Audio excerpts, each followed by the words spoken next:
Hi guys, welcome to our channel. ఈరోజు భగవద్గీత సిరీస్లో day 5 12వ అధ్యాయము భక్తి యోగము.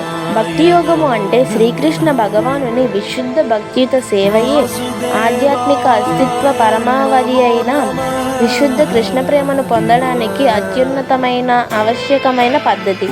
ఈ పరమ పటమును పాటించేవారు దివ్య గుణాలను పెంపొందించుకుంటారు.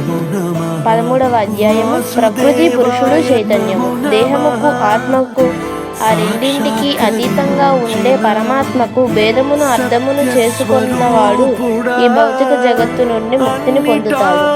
14వ అధ్యాయము ప్రకృతి త్రిగుణములు. దేహదారులైన జీవులందరూ త్రిగుణాల అంటే సత్వ రజస్తమో గుణాల ఆధీనంలో ఉన్నారు. ఈ గుణాలంటే ఏమిటో, అవి మనపై ఏ విధంగా పనిచేస్తాయో, మనిషి వాటిని ఏ విధంగా దాటుతాడో, దివ్యస్థితిని పొందిన వాని లక్షణాలు ఏమిటో శ్రీకృష్ణ భగవానుడు వివరిస్తాడు. 15వ అధ్యాయము పురుషోత్తమ యోగము. భౌతిక జగత్తు బంధనము నుండి విడివడము, శ్రీకృష్ణుని దేవదేవునిగా అర్థం చేసుకోవడమే వేద జ్ఞానము యొక్క చరమ ఉద్దేశం. శ్రీకృష్ణుని పరమరూపమును ఎరిగినవాడు అతనికి శరణాగతుడై భక్తియుత సేవలో నెలకొంటాడు. 16వ అధ్యాయము దైవాసుర స్వభావములు.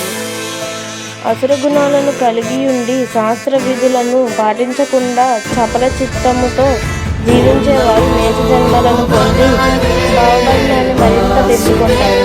కానీ దివ్య గుణాలను కలిగి శాస్త్ర ప్రమాణానికి కట్టుబడి నియమిత జీవితాన్ని గడిపేవారు క్రమంగా ఆధ్యాత్మిక పూర్ణత్వాన్ని పొందుతారు. వెళ్ళే ముందు ప్లీజ్ లైక్ చేయడం, సబ్స్క్రైబ్.